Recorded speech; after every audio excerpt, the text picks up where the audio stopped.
Appelez, appelez, chers annonceurs, chers mécènes, et Label Média se fera le plaisir de donner une touche particulière, non seulement à vos événements, mais aussi à vos produits. On est déjà dans la deuxième partie de notre émission, je le disais, à la fin de la première, qu'on aura un invité sur Zoom. Vous allez être surpris. Je ne sais pas s'il est déjà calé là-bas, la régie, pour pouvoir commencer déjà avec lui. Oh, il est déjà là. On voit sa frimousse. Mais avant, pour ceux qui ne le reconnaissent peut-être pas en le voyant, on va d'abord découvrir l'invité dans l'élément portrait et on revient sur le plateau pour faire la parlotte avec lui.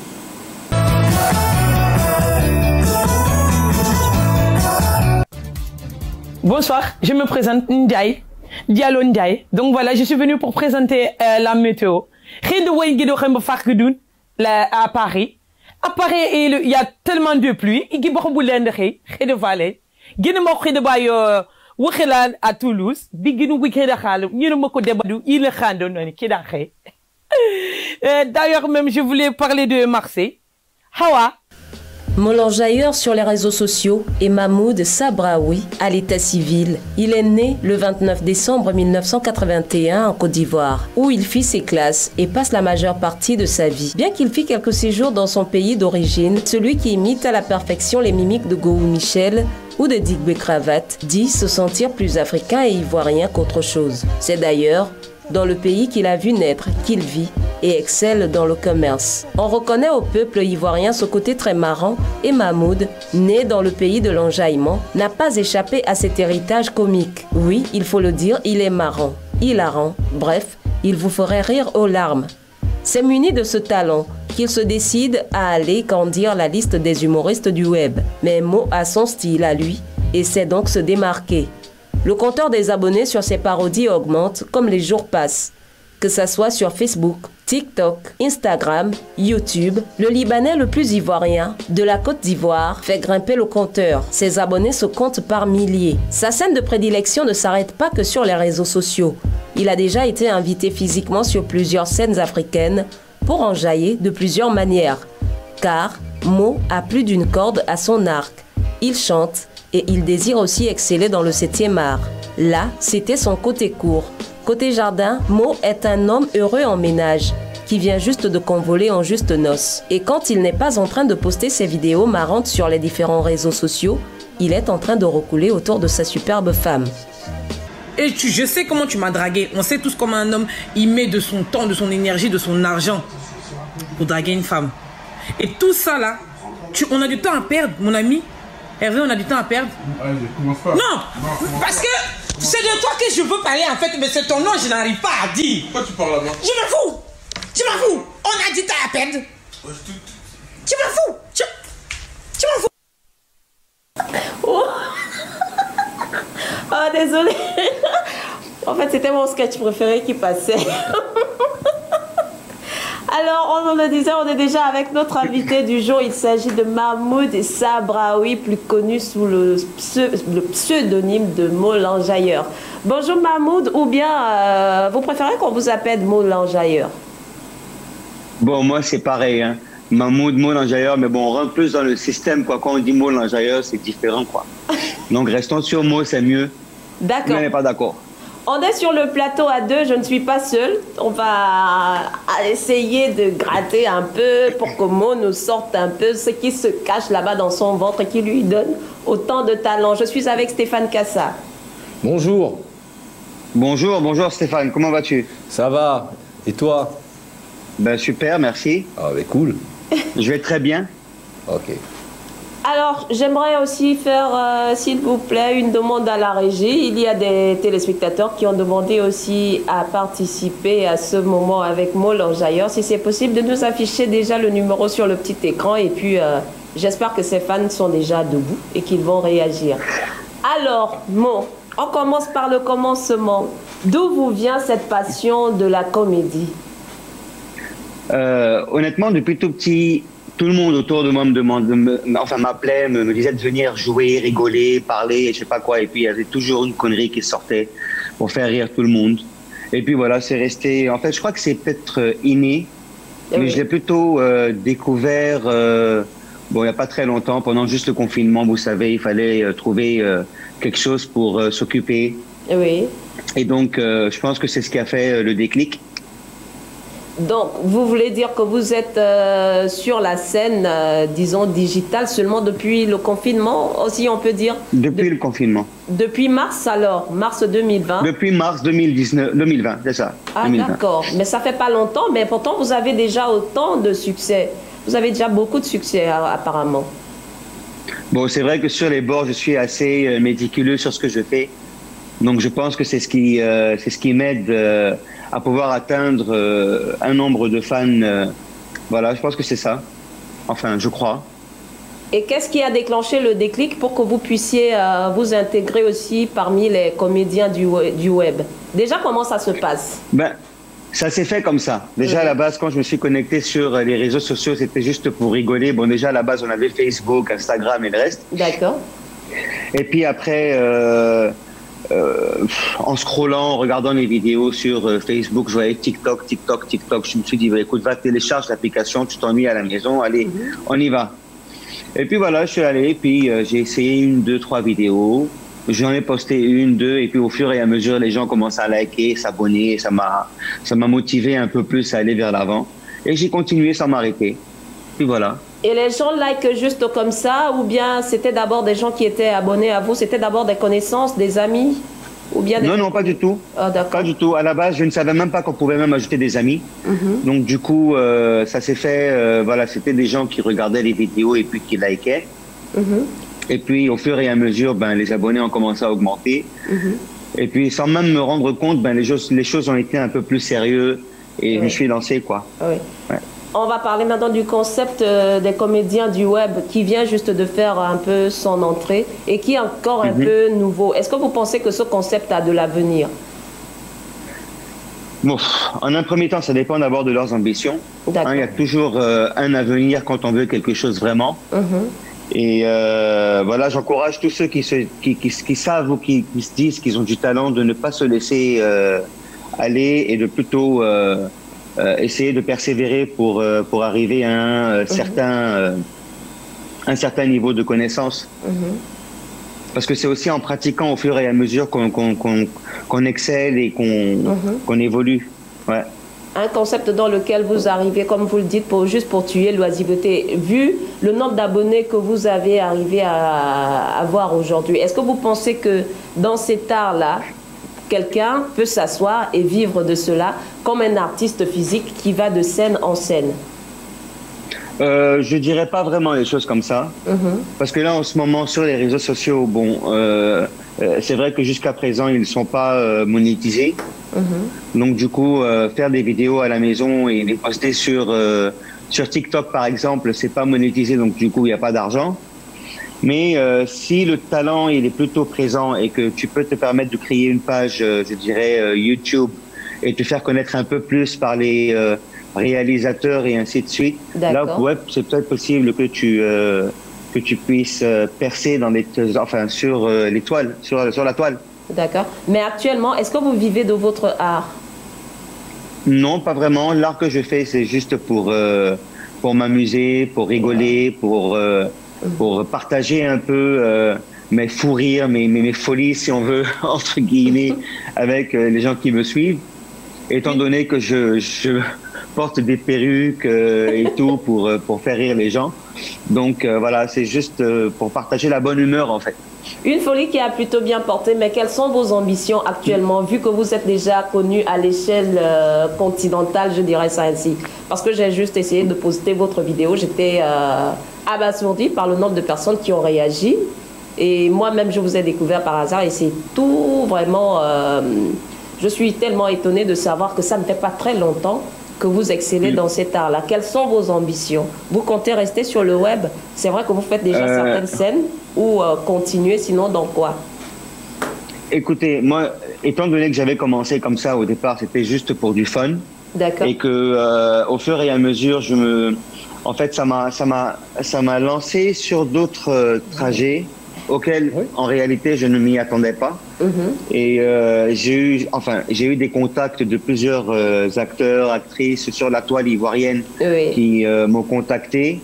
Donc, il y a des surprises pour bientôt, je l'espère. Et puis voilà, donc oui, j'ai pas de problème de rester sur le web et en même temps de participer à quelques scènes sur des séries peut-être ivoiriennes ou africaines en général, si on peut le dire comme ça. D'accord. Ouais. Alors, moi j'ai une question, j'aimerais savoir, vous avez une expérience scénique, non? Une bonne expérience scénique? C'est-à-dire C'est-à-dire avec le public, sur un stage, comme ça, avec du public quand même. Ok, d'accord. Oui, bien sûr. Alors, ma question, allez-y. Alors, j'aimerais savoir, qu'est-ce que vous ressentez différemment entre jouer virtuellement et être sur la scène, en fait? Bon, j'avoue tout particulièrement que c'est pas la même chose, ça je le sais. Et en sortant, par exemple, en allant travailler, en allant avec des amis, en partant à la plage et je ne sais trop quoi, en fait, en faisant des activités, différentes activités, je rencontre des gens qu'en fait je ne connais pas, mais qui eux me connaissent.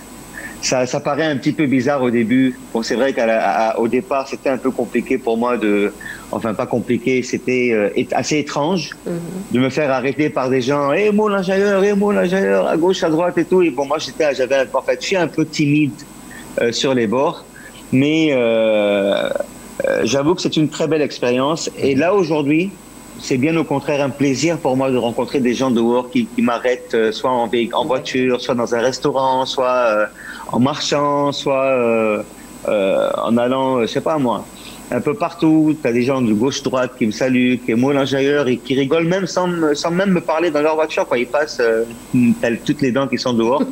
Et ça fait plaisir. Donc tu te dis que oui, effectivement, c'est un travail. D'accord. Alors, il y a un philosophe qui disait, il y a ceux qui vivent de l'art et il y a ceux qui font vivre l'art. Et je pense que vous êtes plus basé sur ceux qui font vivre l'art. Font vivre l'art, voilà. Tout à fait. Alors, donc, déjà, quel est votre regard sur l'humour africain, en fait, l'humour en Afrique? Écoutez, pour moi, l'humour africain, c'est l'humour la plus raisonnable et la plus jolie. Voilà, c'est-à-dire on connaît plein d'acteurs, plein d'humoristes aussi qui sont européens, qui font de la comédie et tout, mais la comédie africaine en général, je ne dirais pas ivoirienne, mais africaine, c'est l'une des meilleures comédies que quelqu'un puisse créer. D'accord. C'est vraiment quelque chose de très très très beau. Alors, vous êtes déjà inspiré d'un comédien africain. Parce qu'ici, nous avons quand même des puristes, nous avons les Jean-Michel Cancan qui ont été là, qui ont marqué. Est-ce que vous êtes inspiré déjà d'un sketch ou bien d'un comédien africain? Bon, déjà à la base, moi je suis inspiré de Go Michel. D'accord.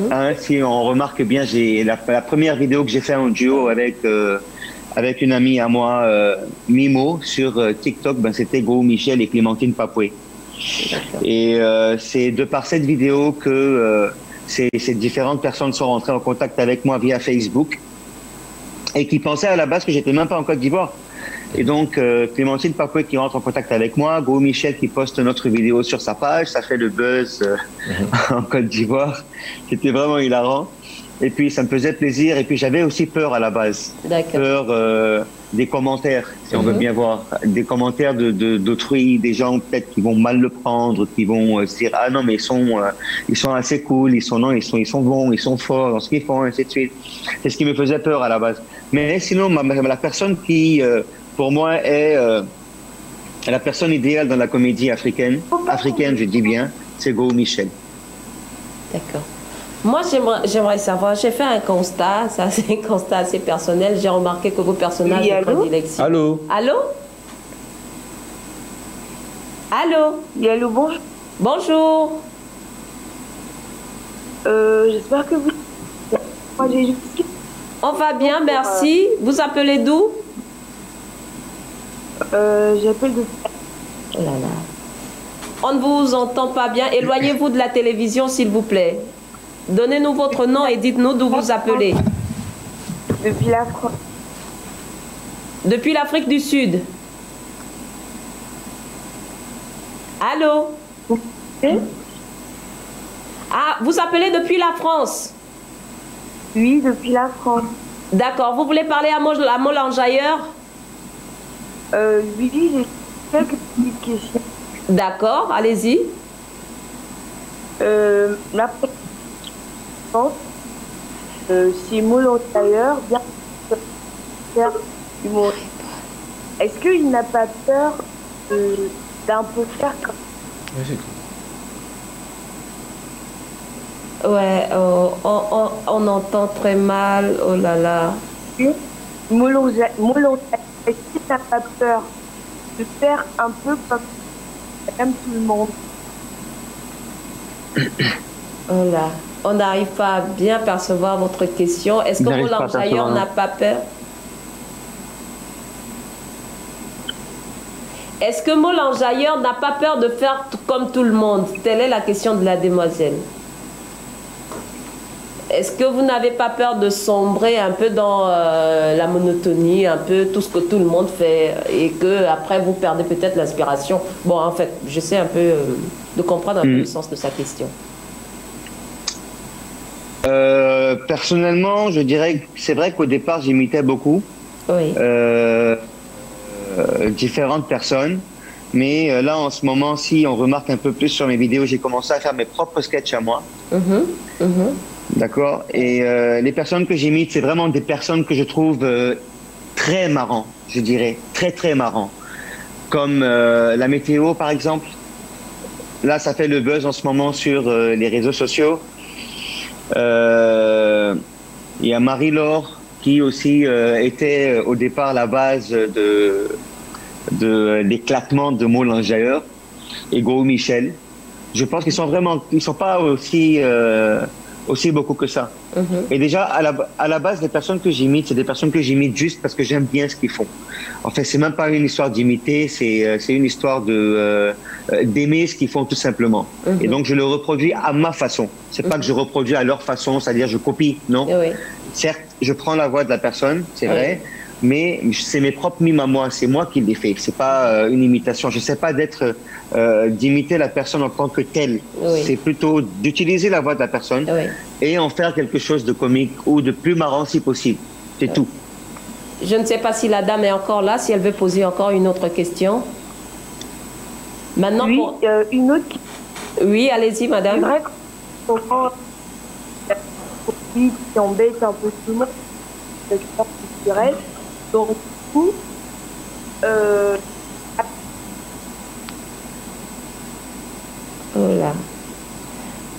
si la régie peut nous transmettre encore la question, je pense qu'ils perçoivent très bien ce qu'elle dit. Par contre, elle va revenir. Pour aller dans le même sens, moi j'étais en train de vouloir vous demander ces parodies sur le web. Comme l'a dit la jeune dame, beaucoup de personnes s'immiscent un peu dans ça, ça fait un peu genre la monotonie. Pour vous, qu'est-ce qui constitue aujourd'hui, d'après vous, qu'est-ce qui fait de vous, qu'est-ce qui crée la différence entre vous et ces personnes-là et qui vous donnera encore la chance demain de perdurer encore? Écoutez, à la base, je suis quelqu'un de très méticuleux. D'accord. Si vous remarquez, même quand je fais mes vidéos, je les fais à la perfection. C'est-à-dire, je ne veux pas même qu'il y ait un petit décalage au niveau de ce que la personne dit et ce que je dis. D'accord. Donc, déjà, à la base, c'est ce qui a fait que les gens autour ont été vraiment très, très contents et qui ont adhéré à ce que je fais et qui aujourd'hui augmentent au fur et à mesure tous les jours, comme on le sait tous. Et c'est ce qui fait la différence. La différence, c'est la perfection. La différence, c'est l'imitation, pas l'imitation, c'est la mime. La mime à la perfection, voilà. Alors, étant donné que je suis perfectionniste. Alors, moi, j'ai une dernière question. J'aimerais savoir, en tant qu'humoriste, est-ce qu'on peut rire de tout? La fameuse question. Oui, mais vous m'entendez pas bien. Est-ce qu'on peut rire de tout? Oui. Ça dépend de tout. Ouais. Parce que tout c'est un peu trop dit. On ne peut pas toujours rire de tout. Oui. D'accord. Il y a des choses qui font rire et des choses qui ne font pas rire. La dame est revenue. Vous avez une fan en France? Ah, une seule? Allô? Non, vous en avez beaucoup, hein. Et, en ce moment, Covid qui veut pas nous aider. Du coup, je demandais à quand pourra-t-on avoir des stand-up de Molenjailleur. Des stand-up.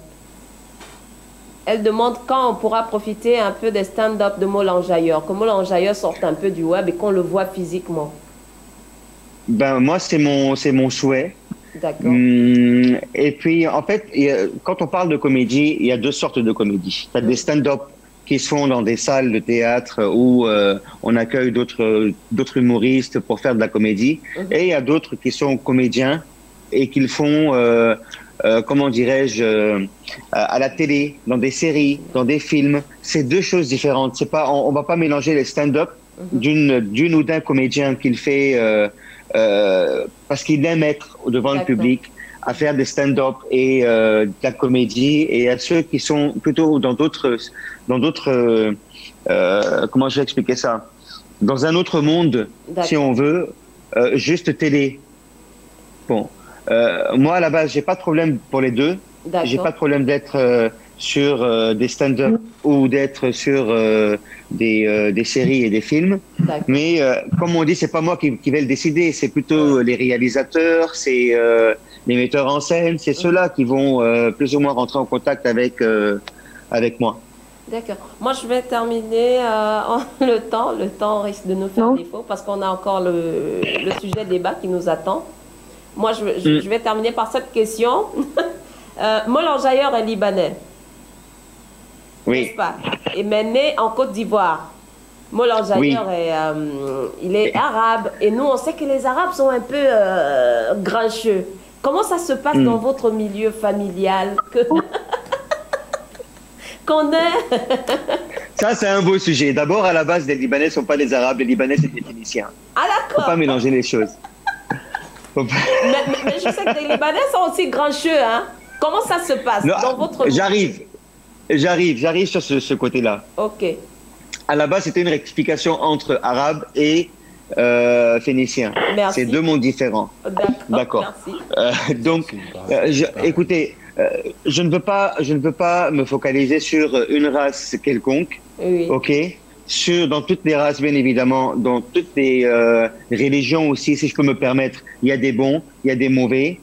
Dans toutes les races, les religions, il y a excusez-moi du terme, des sauvages. D'accord. Il y a de bonnes personnes, il y a des grincheux, il y a des doux, il y a des sensibles, il y a des ceci, il y a des cela.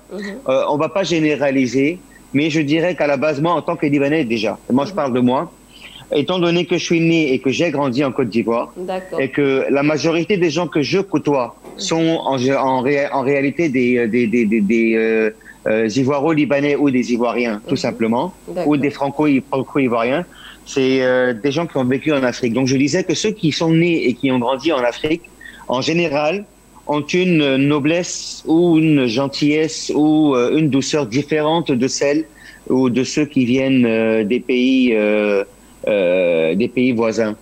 C'est-à-dire, on a grandi en Afrique, on a la mentalité africaine, on a l'humour africain, on a l'amour pour l'Afrique. C'est pas pareil que quelqu'un qui vient d'arriver dans un pays qu'il connaît pas. Il pourra pas avoir la même approche avec les habitants de ces différents pays-là. Pour faire la transition avec notre sujet débat, quelle est la position, la situation des artistes en Côte d'Ivoire? Parce qu'aujourd'hui, vous êtes un artiste à part entière. Est-ce que les artistes sont reconnus et respectés selon l'art qu'ils apportent, leurs œuvres, selon leurs œuvres? Écoutez, j'ai toujours dit dans plusieurs de mes interviews avec même des gens qui m'ont contacté ou des interviews télévisées où j'avais dit qu'on ne pouvait pas être aimé par tout le monde. Et ça, c'est un truc que je garde toujours dans la tête. C'est-à-dire, on va beau être marrant, on va beau être comédien, on va toujours avoir des gens qui vont trouver des petits trucs qui n'ont aucun sens pour essayer de faire mal aux personnes qui exercent leur métier. Et ça arrive dans tous les métiers, que ce soit à la télé, que ce soit à la radio, que ce soit je sais pas moi, dans un magasin, dans un bureau, il y a toujours quelqu'un qui va trouver quelque chose à dire, toujours. Non, je parle pas du public, je parle en termes de structure, par rapport aux autorités. Oui, oui. Est-ce que l'artiste ivoirien vit de son art et est respecté par rapport à ce qu'il fait? Oui, s'il respecte ce qu'il fait, bien sûr qu'il sera respecté par les autorités. On a toujours un respect à apporter. Quoi qu'il en soit, l'humoriste que tu es, tu dois au moins respecter le gouvernement, tu dois respecter l'état civil, tu dois respecter ce qu'il faut respecter. Et puis tu te feras respecter en retour, pourquoi pas. D'accord. Alors Stéphane, on va clôturer avec Molanjailleur et lui offrir la deuxième musique. On va remercier Molanjailleur pour sa disponibilité de ce matin. Vraiment, ça n'a pas été facile, mais merci beaucoup. En espérant vous avoir lors de nos prochaines émissions, on vous souhaite juste bon vent dans votre activité. Merci. Merci beaucoup. Et moi, je vous remercie aussi pareillement pour cette entrée hilarante, parlant que de Molanjailleur, ça fait plaisir. Et puis de là, je voulais remercier tous ceux qui me suivent sur la chaîne La Belle TV et remercier La Belle TV de m'avoir accueilli avec tant d'amour et de respect. Merci. Merci. Au revoir, à la prochaine. Au revoir, à bientôt. Alors, pour dire au revoir à Molanjailleur, on va lui offrir la deuxième musique avant de passer au sujet débat. Oui, bien sûr, le temps que les téléspectateurs et les auditeurs vont charger leur téléphone parce que ça va être un peu chaud. On va parler des artistes. Donc, allons en musique, on revient juste après.